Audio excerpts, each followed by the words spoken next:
नमस्कार दोस्तों, कौन है मनोज भारती जिसे प्रशांत किशोर ने जन स्वराज का पहला कार्यकारी अध्यक्ष बनाया है। आज पटना में जन स्वराज की स्थापना हुई, जहां पे हजारों लाखों की संख्या में लोग जुटे थे और कई सारी बातें प्रशांत किशोर ने वहां पे कही। लेकिन जो सबसे बड़ा जो बात निकल के आया ये था कि जन स्वराज का पहला अध्यक्ष कौन बनेगा, और जन स्वराज के पहले अध्यक्ष बना दिए गए हैं मनोज भारती। प्रशांत किशोर ने मनोज भारती को लेकर के कई सारे बातें कही हैं, वो आपको सुनवाओ। उससे पहले आपको ये बता देता हूं कि मनोज भारती कौन है और क्या करते थे।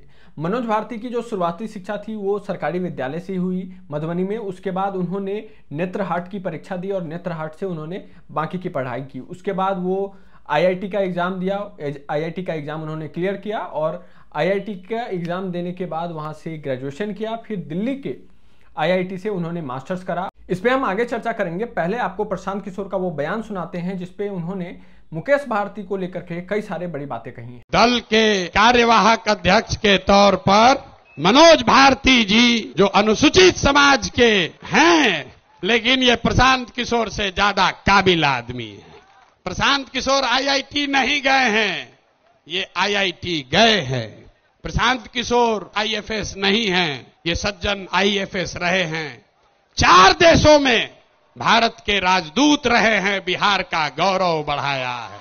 बेलारूस में, यूक्रेन में, इंडोनेशिया में, तिमोर लास्ते में, 4 देशों में ये भारत के राजदूत रहे हैं। भारतीय समाज के फिलॉसफी पर एक बहुत अच्छी किताब भी लिखी है। लोग हमको कह रहा था कहां से खोजिएगा बढ़िया आदमी, कोई है यहां अच्छा? सही चुने हैं कि नहीं चुने हैं? नहीं, पूरा हाथ उठाकर बताइए सही चुने हैं कि नहीं चुने हैं। बोलिए सही है, समर्थन है कि नहीं है। कल ये मत कहिएगा कि प्रशांत किशोर चुन के बैठा दिए। फिर से हाथ उठाकर बताइए, अनुमोदन कीजिए, ठीक है कि नहीं है। ये इसलिए नहीं है कि ये दलित समाज के हैं, ये काबिल हैं जो दलित समाज के भी हैं। यही जन स्वराज का रास्ता है।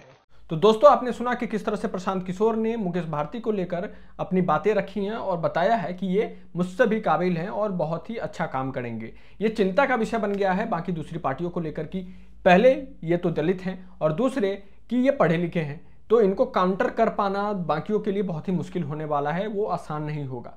बाकी की पार्टियों में जरूर हलचल का विषय बन जाएगा कि किस तरह से एक पहली बार इतना पढ़ा लिखा व्यक्ति कोई पार्टी का अध्यक्ष बना है। मार्च में दोबारा शायद चुनाव कराया जाए, लेकिन प्रशांत किशोर ने एक बड़ी बात यह भी कही है कि अभी जो होने वाले हैं 4 विधानसभा क्षेत्रों में चुनाव, उसका चुनाव भी वो लड़ने वाले हैं। आपको क्या लगता है कि जिस तरह के व्यक्ति हैं मनोज भारती, वो काम करके अच्छा दिखा पाएंगे? क्योंकि वो पहले बहुत काम संभाल चुके हैं, कैसे काम होता है उन्हें पता है। लेकिन बिहार की राजनीति आसान भी नहीं है। ये बड़ा सवाल जरूर उठेगा कि क्या सामाजिक रूप से लोगों को विश्वास दिलाने में कामयाब हो पाएगी जन स्वराज। आपको क्या लगता है? अपनी राय कमेंट में बताइए। मिलते हैं अगले वीडियो में, तब तक के लिए जय हिंद।